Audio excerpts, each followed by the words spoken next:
Good afternoon, Bermuda. I'm joined today by the National Disaster Coordinator, Mr. Steve Cusham, and via phone, we have the Acting Director of the Bermuda Weather Service, Ms. Michelle Pitcher. Hurricane Earl continues its track towards the island and remains a threat to Bermuda. Currently, Bermuda remains under a hurricane watch and a tropical storm warning. Earlier today, we convened an Emergency Measures Organization meeting to get the latest updates on Hurricane Earl. At this time, I will turn it over to Michelle Pitcher for a weather briefing based on the 12 noon forecast. Following the Bermuda Weather Station briefing, I will provide the community with an update on public services. Michelle? Thank you. Good afternoon, everybody. As of the 12 noon update, Hurricane Earl is a Category 2 hurricane. It is currently 198 nautical miles to the south of Bermuda. It has started to move a bit more north-northeasterly now, as expected, at 11 knots. The maximum winds are 90 knots, with gusts to 110 knots, which places it as a very strong Category 2 hurricane. And we expect to see that intensify to a Category 3 hurricane this afternoon. Bermuda does remain under hurricane watch and a tropical storm warning. And we do expect the tropical storm force winds to begin to impact the marine area later this afternoon. And then around early this evening, we should start seeing those winds on the island. We've already experienced some isolated thunderstorms and heavier showers in the first rain band that's come over the island from Hurricane Earl. And we expect that to continue and likely increase overnight tonight. The closest point of approach is forecast to be 83 nautical miles to the southeast at midnight tonight.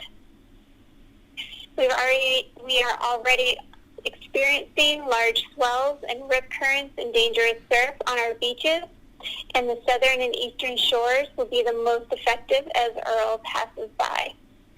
We do see a brief time period around the closest point of approach where the southeastern marine area will be experiencing strong tropical force winds, that's 50 knots, but those are not expected to impact the island at this time.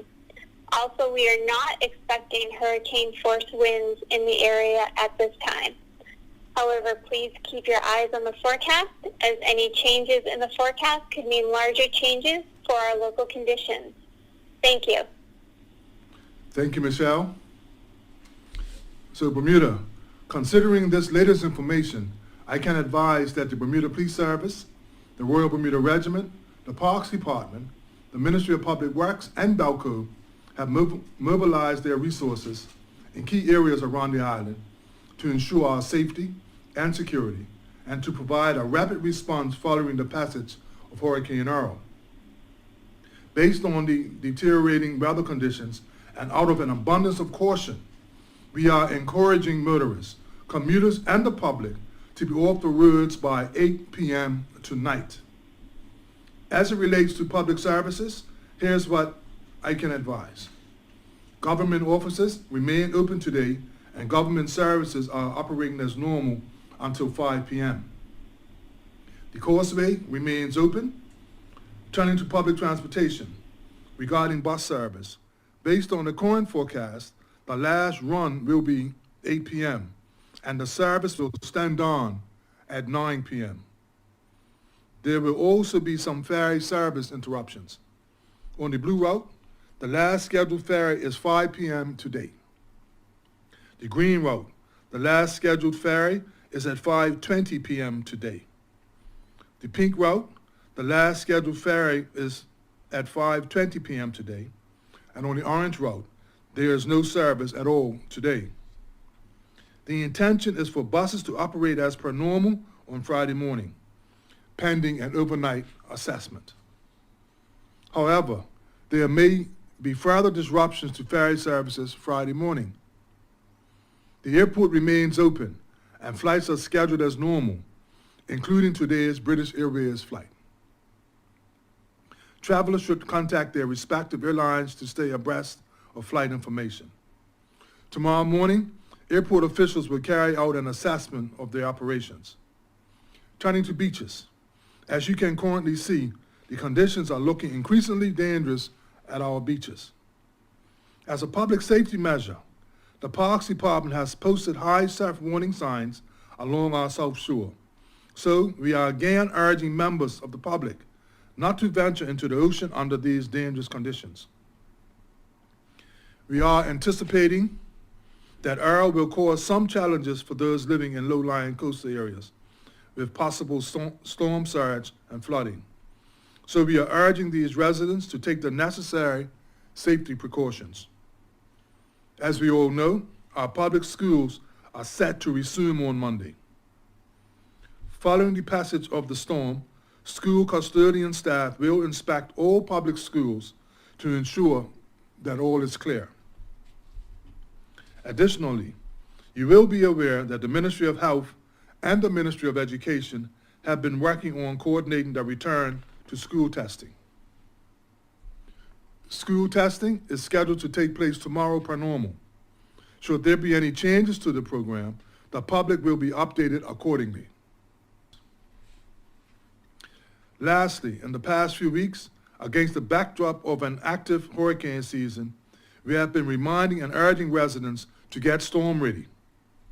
By now, your hurricane preparations should be either nearing completion or be complete. I don't have to remind you that storms by their very nature are unpredictable. So it's critical to ensure that we are ready and prepared. This means making sure we have ample storm supplies, enough food and medicine stocks, having a good supply of water, making sure we have secured our homes, properties, boats, and most of all, checking in on our neighbors, particularly those most vulnerable among us, to ensure that they have what they need to navigate the storm. Finally, I want to extend my thanks and appreciation to all our member agencies in the EMO for their tireless work and dedication. And as the Minister of National Security, I wish to extend my particular gratitude to all our emergency services and uniformed personnel who will be working throughout the night and into the early hours of tomorrow morning to make sure we stay safe and protected. To all of Bermuda, please heed the official advisories during the storm's passage. Please stay indoors, and most of all, please be safe. But before I accept any questions, I'd like to remind the public, please don't put out any trash tonight, because trash bags in high winds can become projectiles and cause a hazard to other residents.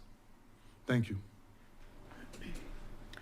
Thank you, Minister, and thank you, Acting Director of the Bermuda Weather Service.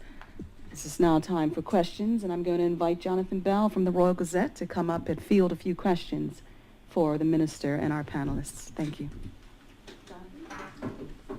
Thank you very much, folks.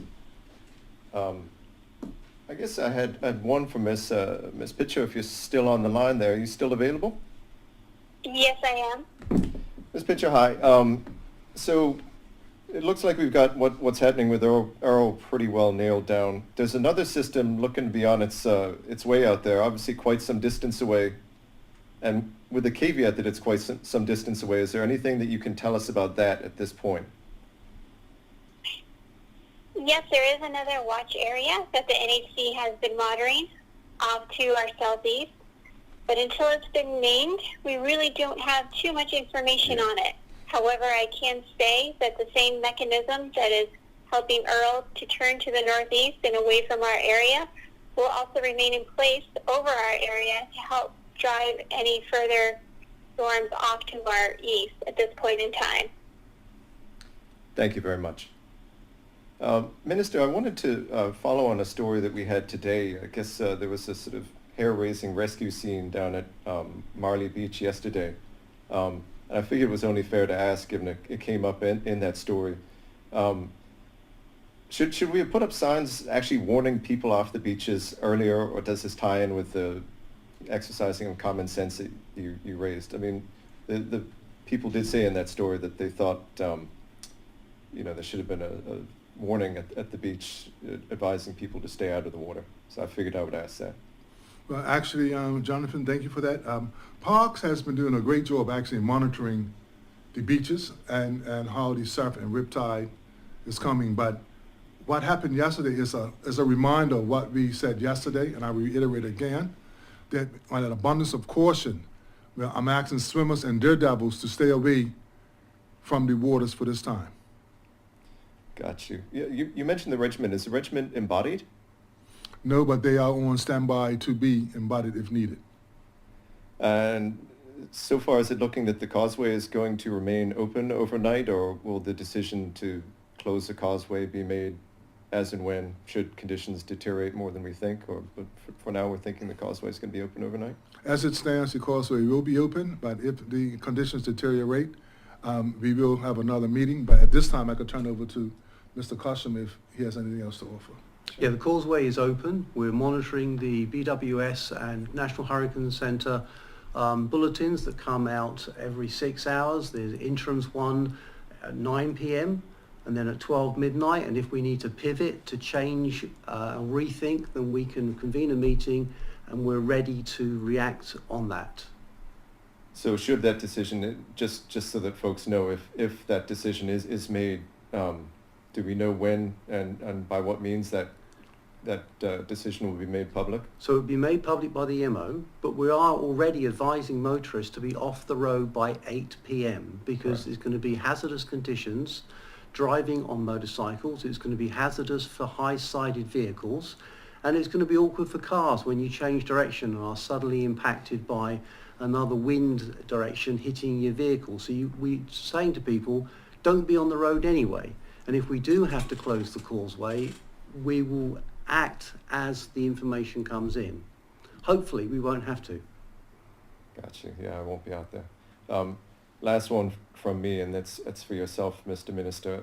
On Monday, Mr. Sion highlighted problems in the prison. Temperature is one of them. Staffing was another. In the event of a crisis, not that we're looking at having one, but in the event of adverse conditions, is Westgate up for it?